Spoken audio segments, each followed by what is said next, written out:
Hello students, welcome to guidance গুরু চ্যানেলে তোমাদের সকলকে স্বাগত। এসএসসি জিডি পরীক্ষার জন্য আমরা এরপর শুরু করতে চলেছি। আজ থেকে তোমাদের এই ক্লাসটা শুরু করতে চলেছি। এই ক্লাসে তোমরা পাবে এসএসসি জিডি পরীক্ষার জন্য মোস্ট এক্সপেক্টেড জিকে। ঠিক আছে, এতদিন আমরা প্রিভিয়াস ইয়ার করলাম, 2023 সালের পুরো প্রিভিয়াস ইয়ারটা আমরা করেছি, কিন্তু 2021 সালের পুরোটা করলাম না।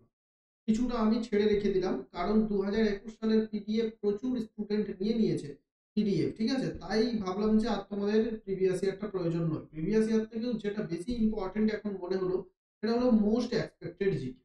ঠিক আছে, আর প্রিভিয়াস ইয়ার যদি তোমরা পড়তে চাও তাহলে পিডিএফটা তোমরা নিয়ে নাও আর প্রিন্ট করে পড়তে থাকো, বা নিজের ফোন থেকে পড়তে থাকো। দেখো পিডিএফটা কি করে পাবে।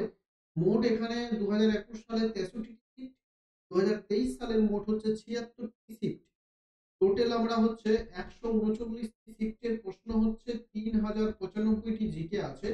সেই পিডিএফ যদি নিতে চাও তাহলে তোমাদের পেমেন্ট করতে লাগবে কত দেখো, 90 টাকা পেমেন্ট করতে লাগবে। 90 টাকা পেমেন্ট করতে লাগবে।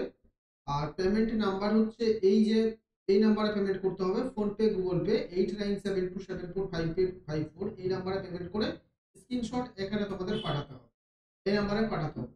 তাহলে কিন্তু তোমরা পিডিএফ সঙ্গে সঙ্গে পেয়ে যাবে। ঠিক আছে, আর যদি একটা ইয়ারের যে কোনো নিতে চাও তাহলে 49 পে করতে হবে। চলো দেরি করবো না, আজকের ক্লাসটা আমরা শুরু করে দিই। আজ আমরা মোস্ট এক্সপেক্টেড জিকে করতে চলেছি, যেখানে আমরা করব 20টি প্রশ্ন। তোমাদের পরীক্ষাতেও 20টা প্রশ্ন জিকেতে থাকবে, 20টা প্রশ্ন থাকবে, যার জন্য তোমাদের নাম্বার থাকবে 60 নাম্বার। দেখো ম্যাথ এবং রিজনিং এ প্রচুর ছেলে মেয়ে কিন্তু নাম্বার তুলবে, হিন্দি বা ইংলিশতেও নাম্বার তুলবে, কিন্তু তফাৎটা করে দেবে কোন জায়গায় জানো, জিকেতে কিন্তু তফাৎ করে দেবে। জিকেতে যারা বেশি নাম্বার তুলতে পারবে তারা কিন্তু এগিয়ে যাবে, কারণ ম্যাথ রিজনিং সবাই পারবে। ঠিক আছে, আর জিকে এখানে এমন পরীক্ষায় জিকে দেবে যে সবাই কিন্তু এই জিকে করতে পারবে না, যদি না বেশি বেশি করে প্র্যাকটিস করা থাকে। তো বেশি বেশি প্র্যাকটিস করার জন্যই আমরা এই ক্লাসটা শুরু করলাম। চলো প্রথম প্রশ্নে চলে যাবো। আজকের প্রথম প্রশ্ন আমাদের কি আছে দেখবো। দেখো, এই ক্লাসটা তোমাদের আসবে, আমাদের টাইমিংটা তোমাদের পরে বলে দেবো, আজ একটু দেরিতে হচ্ছে। প্রথম প্রশ্ন কি আছে, ভারতের লাইফ ইন্স্যুরেন্স কর্পোরেশন আইনটি ড্যাশ সালে পার্লামেন্টে পাশ হয়েছে। পার্লামেন্টে এই যে আইনটি, এটা কত সালে পাশ হয়েছে? লাইফ ইন্স্যুরেন্স কর্পোরেশন বা এলআইসি অ্যাক্ট যাকে বলে, এলআইসি অ্যাক্ট কত সালে পাশ হয়েছিল বলতে হবে। ঠিক আছে, এলআইসি অ্যাক্ট পাস হয়েছিল 1956 বা 1956 সালে পাস হয়েছিল। মোস্ট ইম্পর্টেন্ট প্রশ্ন, প্রিভিয়াস ইয়ারে বহুবার এসেছে এই প্রশ্নটা। 1956 সালে পাস হয়েছিল। আর এই অ্যাক্টে কি বলা হচ্ছে, এই অ্যাক্টে ভারতের সেন্ট্রাল গভর্নমেন্টের আন্ডারে যারা পলিসিতে ইনভেস্ট করবে তাদের কিন্তু মানিটা, টাকাটা সিকিউর থাকবে। এই এলআইসি অ্যাক্টের সেকশন 37 এ বলা। তোমাদের এখান থেকে এই প্রশ্নটাও থাকতে পারে যে 1956 সালের এলআইসি অ্যাক্ট এর কত নাম্বার সেকশনে যে আমাদের টাকাটা যে সিকিউর থাকবে সে সম্পর্কে বলা হয়েছে। তো 37, সেকশন 37 এ এটা বলা হয়েছে। অনেক সময় প্রশ্ন থাকে যে এলআইসি কবে প্রতিষ্ঠা হয়েছিল। তো এলআইসি প্রতিষ্ঠা হচ্ছে 1 সেপ্টেম্বর 1956 সালে এলআইসি প্রতিষ্ঠা হয়েছে। ঠিক আছে, আর এলআইসির বর্তমান চেয়ারপারসন পরীক্ষা যদি থাকে তখন কি হবে, সিদ্ধার্থ মহান্ত। কি সিদ্ধার্থ সিদ্ধার্থ মহান্তি হচ্ছেন বর্তমান চেয়ারপারসন বা মহান্ত। নেক্সট প্রশ্নে যাব। ক্লাস ভালো লাগলে প্রত্যেকে লাইক করে দেবে, শেয়ার করে দেবে। ডেসক্রিপশন বক্সে লিংক দেওয়া আছে। টেলিগ্রাম চ্যানেলে কিন্তু জয়েন করতে ভুল করবে না, প্রত্যেকে অবশ্যই অবশ্যই আমাদের টেলিগ্রাম চ্যানেলে জয়েন করবে। 2 নম্বর প্রশ্ন দেখো, কোন দেশটি সুমো রেসলিং খেলার উৎপত্তি স্থল হিসেবে গণ্য করে? প্রচুর তোমাদের স্টাডি জিকে থেকে প্রশ্ন থাকবে, তাই আমি প্রত্যেকদিন মোটামুটি 6টা 7টা করে স্টাডি জিকে থেকে প্রশ্ন রাখবো। আজ আমাদের যদিও কারেন্ট অ্যাফেয়ার্স থেকে প্রশ্ন রাখিনি, আগামী দিনে তোমাদের কারেন্ট অ্যাফেয়ার্স। কোন দেশকে সুমো রেসলিং খেলার উৎপত্তি হিসেবে গণ্য করা? একটা আনসার হবে জাপান। জাপানকে সুমো রেসলিং খেলার জন্য উৎপত্তি গণ্য করা। ঠিক আছে, জাপান। জাপানের রাজধানীর নাম কি? জাপানের রাজধানী হচ্ছে টোকিও। আচ্ছা, তোমাদের হোমওয়ার্ক দেবো, আজকের হোমওয়ার্কটা আমি এখানে দেবো। জাপানের মুদ্রার নাম কি তোমাদের বলতে হবে। জাপানের কারেন্সি বা মুদ্রার নাম কি, এটা তোমরা প্রত্যেকে কমেন্ট করবে। সঙ্গে সঙ্গে কমেন্ট করবে জাপানের প্রধানমন্ত্রীর নাম। এই দুটো প্রশ্নের উত্তর তোমাদের কমেন্ট বক্সে কমেন্ট করতে হবে। চলো নেক্সট প্রশ্নে চলে যাব। নেক্সট প্রশ্ন কি আছে দেখো, আমাদের 3 নম্বর প্রশ্নটা। রাজীব গান্ধী খেলরত্ন পুরস্কারের নাম পরিবর্তন করে ড্যাশ রাখা হয়েছে। আমরা এতদিন থেকে জানি যে রাজীব গান্ধী খেলরত্ন। রাজীব গান্ধী ভারতের প্রাক্তন প্রধানমন্ত্রী যখন মারা গেলেন সে সময় থেকে রাজীব গান্ধী খেলরত্ন পুরস্কার চালু, ঠিক আছে। বিশেষ ক্রীড়া ব্যক্তিত্বদের বিভিন্ন মানে ক্যাটাগরির ভাগ করে এই পুরস্কারটা। তো এই পুরস্কারটা রিসেন্টলি এই রাজীব গান্ধী খেলরত্ন পুরস্কারের নামটা পরিবর্তন করে দেওয়া হয়েছে মেজর ধ্যানচাঁদ খেলরত্ন। মেজর ধ্যানচাঁদ রাজীব গান্ধী খেলরত্ন চালু হয়েছিল কত সালে? 1991-92 সালে চালু হয় এবং সে সময় প্রথম পুরস্কার প্রদান করে। আর এই যে মেজর ধ্যানচাঁদ খেলরত্ন পুরস্কার এটা চালু হচ্ছে 2021। মেজর ধ্যানচাঁদ একজন ভারতের বিখ্যাত হকি প্লেয়ার, ঠিক আছে। মেজর ধ্যানচাঁদ যখন ভারতীয় দলে থাকার সময় ভারত অলিম্পিকে কয়েকবারই গোল্ড মেডেল পেয়েছে। এই মেজর ধ্যানচাঁদের জন্মদিনটি জাতীয় ক্রীড়া দিবস হিসেবেও পালন, ঠিক আছে। তাজমহল আগ্রা শহরে ড্যাশ নদীর তীরে অবস্থিত। আগ্রা শহরে আমরা তো তাজমহল সবাই জানি, আর আগ্রার তাজমহল বলা হয়, তাহলে আগ্রাতে অবস্থিত তাজমহল কিন্তু কোন নদীর তীরে অবস্থিত? আরেকটা আনসার কি হবে? যমুনা নদীর তীরে অবস্থিত এই আগ্রা তাজমহল। এটা কে তৈরি করেছিলেন? মোগল সম্রাট শাহজাহান এই আগ্রার তাজমহল তৈরি করেন, ঠিক আছে। তো সহজ প্রশ্ন ছিল এটা। নেক্সট প্রশ্নে চলে যাব। রাইবোফ্লেভিনের অপর নাম কি? রাইবোফ্লেভিনের অপর নাম কি?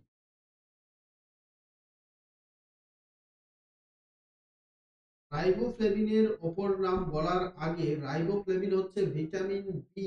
বি ভিটামিনের যে ভাগগুলো আছে তার মধ্যে একটি হচ্ছে রাইবোফ্লেভিন, যেটা হচ্ছে vitamin B two. Vitamin B two এর রাসায়নিক নাম হচ্ছে রাইবোফ্লেভিন।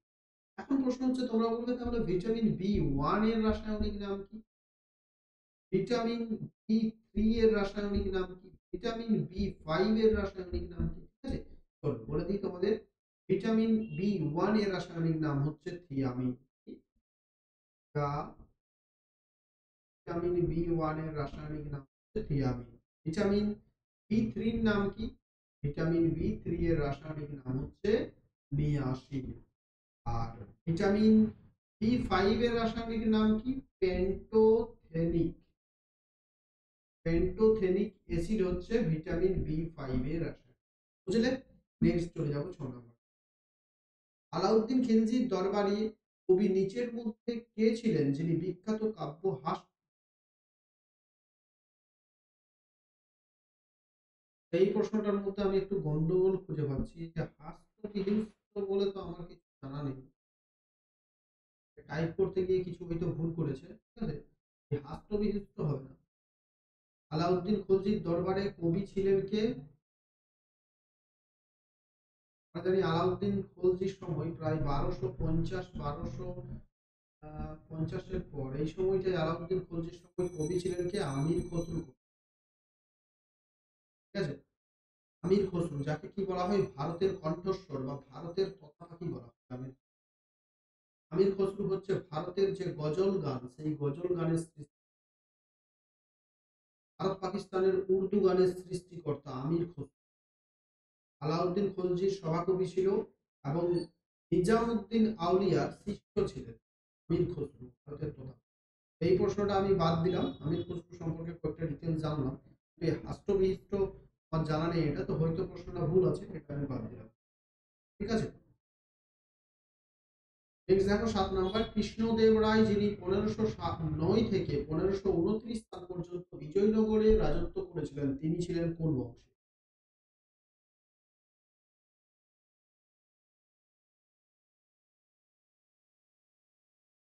দেখো কারেক্ট আনসার কি হবে? তিনি ছিলেন তুলুভা বা টুলুভা বা তুলুভা বংশের ছিল বিজয়ী কৃষ্ণদেব রায়। আচ্ছা, এর আগে তুলুভ বংশের আগে সেখানে ছিল কি? সালুভ বংশ। সেই সালুভ বংশকে ধ্বংস করে বিজয় কৃষ্ণ রায়, সালুভ বংশকে ধ্বংস করে বিজয় কৃষ্ণ রায় তুলুভ বংশ প্রতিষ্ঠা। আর বিজয় কৃষ্ণ রায়ের পরবর্তী উত্তরসূরি হচ্ছেন কৃষ্ণদেব রায়। কৃষ্ণদেব রায় এই তুলুক বংশের শ্রেষ্ঠ রাজা।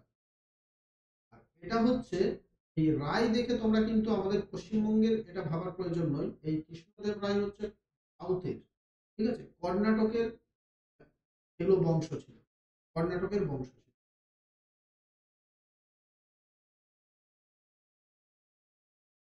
কর্ণাটকের এগুলো বংশ ছিল। বিজয়নগর সাম্রাজ্যের তৃতীয় বংশ ছিল তুলুক রাজবংশ।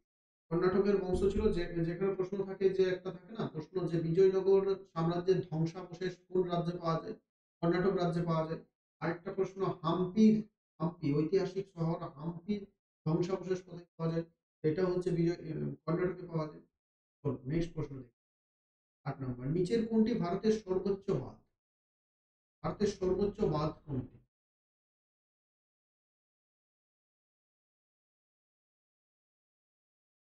ভারতের সর্বোচ্চ বাঁধ হচ্ছে তেহেরি বাঁধ।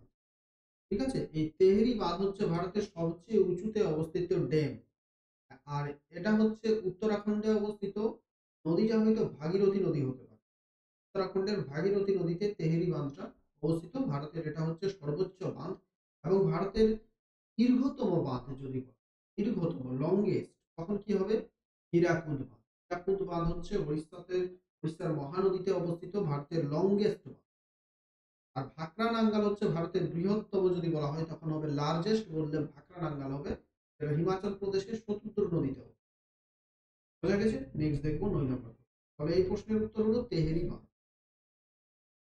সালাল জলবিদ্যুৎ কেন্দ্র নিচের কোন নদীর উপর অবস্থিত? সালাল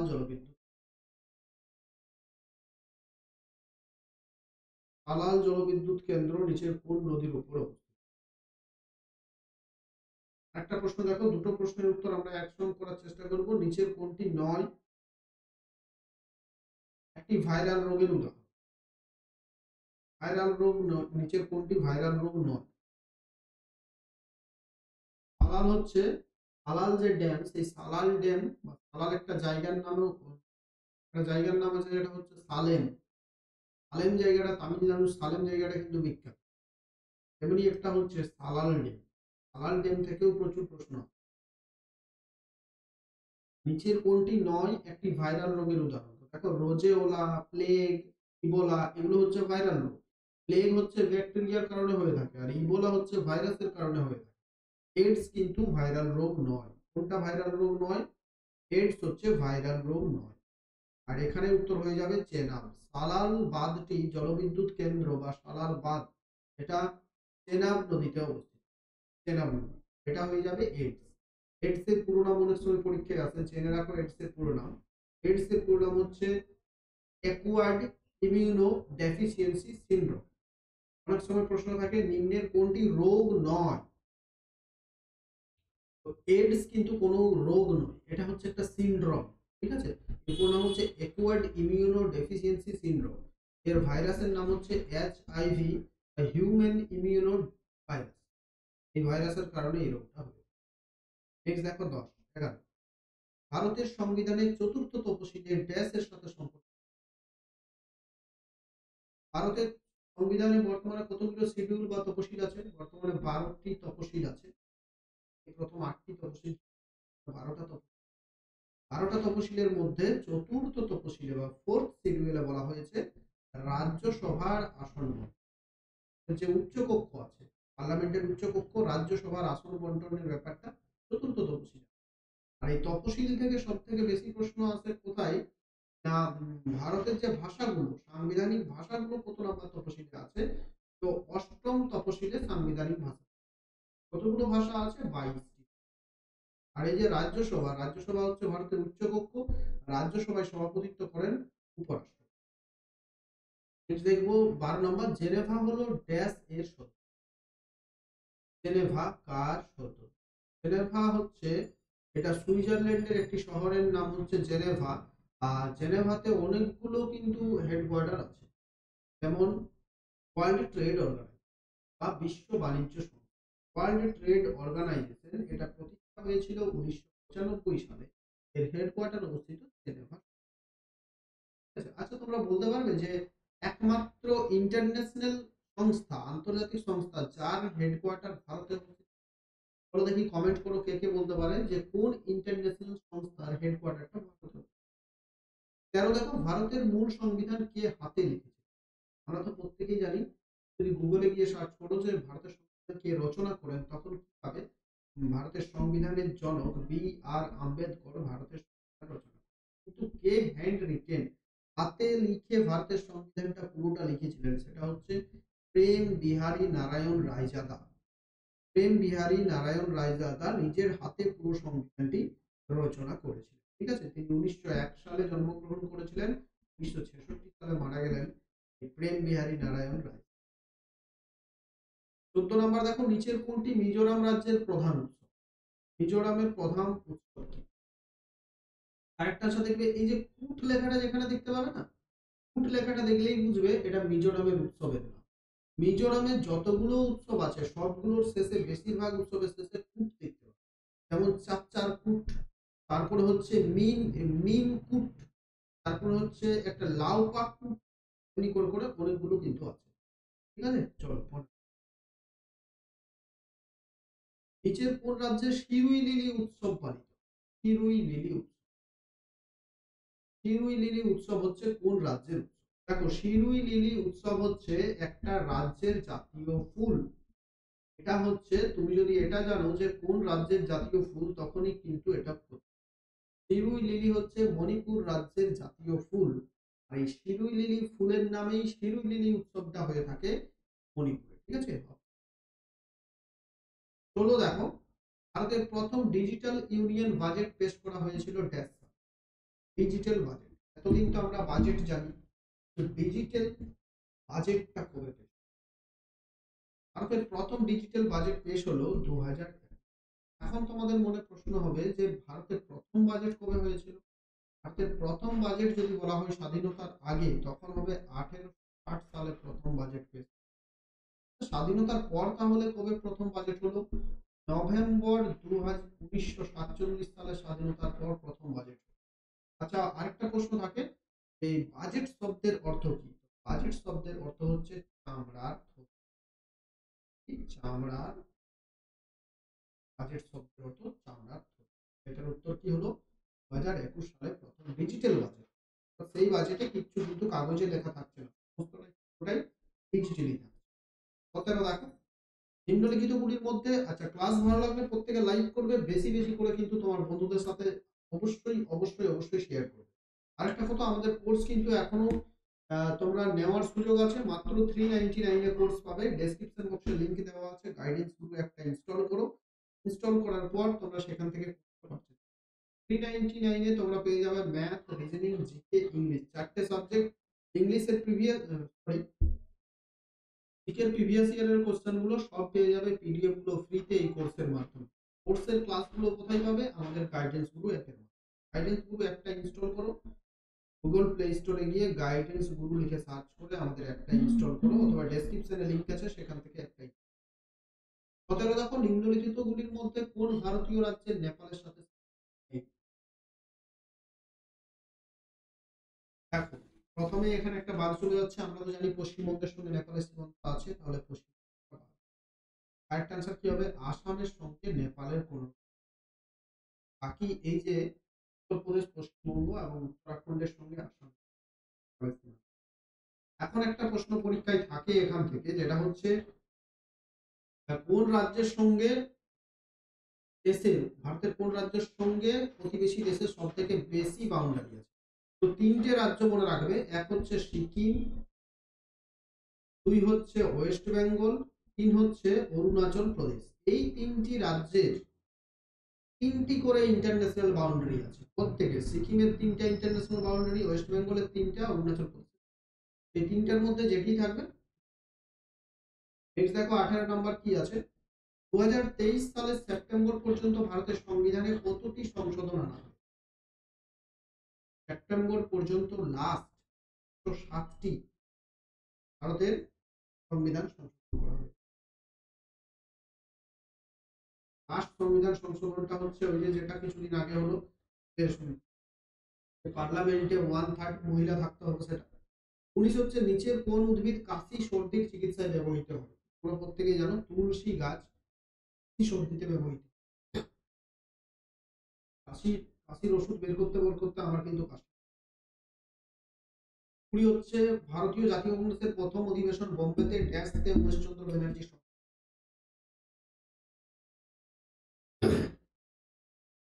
দেখো ভারতীয় জাতীয় কংগ্রেসের প্রথম অধিবেশন, ঠিক আছে, কবে হচ্ছে? 1885 সালে ভারতের জাতীয় কংগ্রেসের প্রথম অধিবেশন হচ্ছে, সেটা হচ্ছে ডিসেম্বর 1885 সালে। ভারতীয় জাতীয় কংগ্রেসের প্রথম সভাপতি হচ্ছে ডব্লিউ.সি. ব্যানার্জি বা উমেশ চন্দ্র ব্যানার্জি। আয়োজিত হলো কোথায়? বোম্বাইয়ের গোকুলদাস তেজপাল হিন্দি কলেজে আয়োজিত হলো। ঠিক আছে, আর কে তৈরি করলেন? এলান অক্টাভিয়ান হিউম তৈরি করলেন। এলান অক্টাভিয়ান হিউম হচ্ছেন জাতীয় কংগ্রেসের প্রতিষ্ঠাতা। চলো, আমাদের 20টা প্রশ্ন শেষ হয়ে গেল। ক্লাস ভালো লাগলে শেয়ার করবে তোমার বন্ধুদের সাথে, টেলিগ্রামে জয়েন করে যাও, ডেসক্রিপশনে লিংক আছে। Thank you. জয় হিন্দ, জয় ভারত।